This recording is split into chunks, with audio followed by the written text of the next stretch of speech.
भक्त के अधीन भगवान। एक कसाई था सदना। वह बहुत ईमानदार था।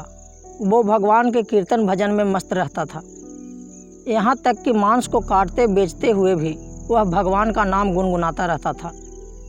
एक दिन वह अपनी ही धुन में कहीं जा रहा था कि उसके पैर से कोई पत्थर टकराया। वह रुक गया। उसने देखा एक काले रंग के गोल पत्थर से उसका पैर टकरा गया है। उसने वह पत्थर उठा लिया, वह जेब में रख लिया, यह सोचकर कि यह मांस तोलने के काम आएगा।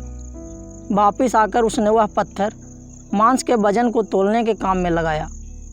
कुछ ही दिनों में उसने समझ लिया कि यह पत्थर कोई साधारण नहीं है। जितना वजन उसको तोलना होता, पत्थर उतने वजन का ही हो जाता है। धीरे धीरे यह बात फैलने लगी कि सदना कसाई के पास वजन करने वाला पत्थर है। वह जितना चाहता है पत्थर उतना ही तोल देता है।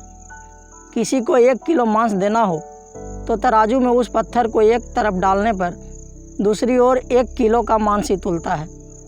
अगर किसी को 2 किलो चाहिए तो वह पत्थर 2 किलो के भार जितना भारी हो जाता है। इस चमत्कार के कारण उसके यहाँ लोगों की भीड़ जुटने लगी। भीड़ जुटने के साथ ही सदना की दुकान की बिक्री बढ़ गई। बात एक शुद्ध ब्राह्मण तक पहुंची। हालांकि वह ऐसी अशुद्ध जगह पर नहीं जाना चाहते थे जहां मांस कटता हुआ बिकता हो, किंतु चमत्कारिक पत्थर को देखने की उत्सुकता उसे सदना की दुकान तक खींच लाई। दूर से खड़ा हुआ सदना कसाई को मीट तोलते देखने लगा। उसने देखा कि कैसे वह पत्थर हर प्रकार के वजन को बराबर तोल रहा था। ध्यान से देखने पर उसके शरीर के रोएं खड़े हो गए। भीड़ के छंटने के बाद ब्राह्मण सदना कसाई के पास गया। ब्राह्मण को अपनी दुकान में आया देखकर सदना कसाई प्रसन्न हुआ और आश्चर्यचकित भी। बड़ी नम्रता से सदना ने ब्राह्मण को बैठने के लिए स्थान दिया और पूछा कि वह उनकी क्या सेवा कर सकता है। ब्राह्मण बोला, तुम्हारे इस चमत्कारिक पत्थर को देखने के लिए ही मैं तुम्हारी दुकान पर आया हूँ।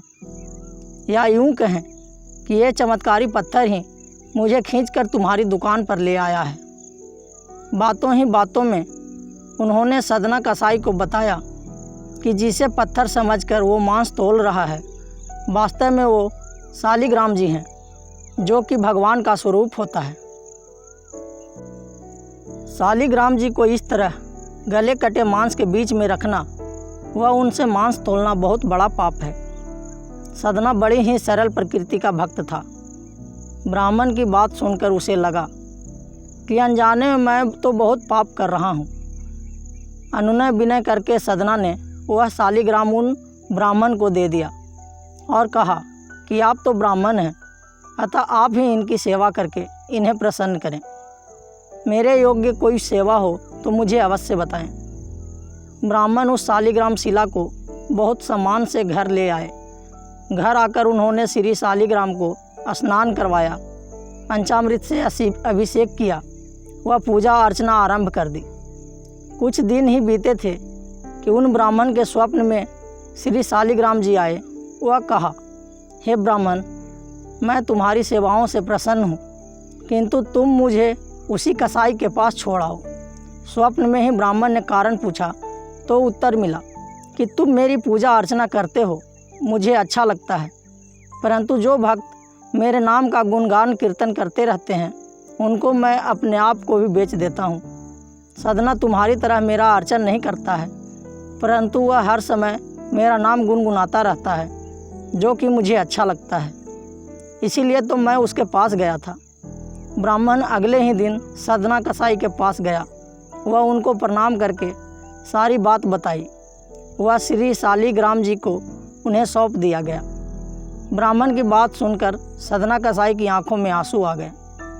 मन ही मन उन्होंने मांस बेचने खरीदने के कार्य को तिलांजलि देने की सोची और निश्चय किया कि यदि मेरे ठाकुर को कीर्तन पसंद है तो मैं अधिक से अधिक समय कीर्तन भजन ही करूँगा।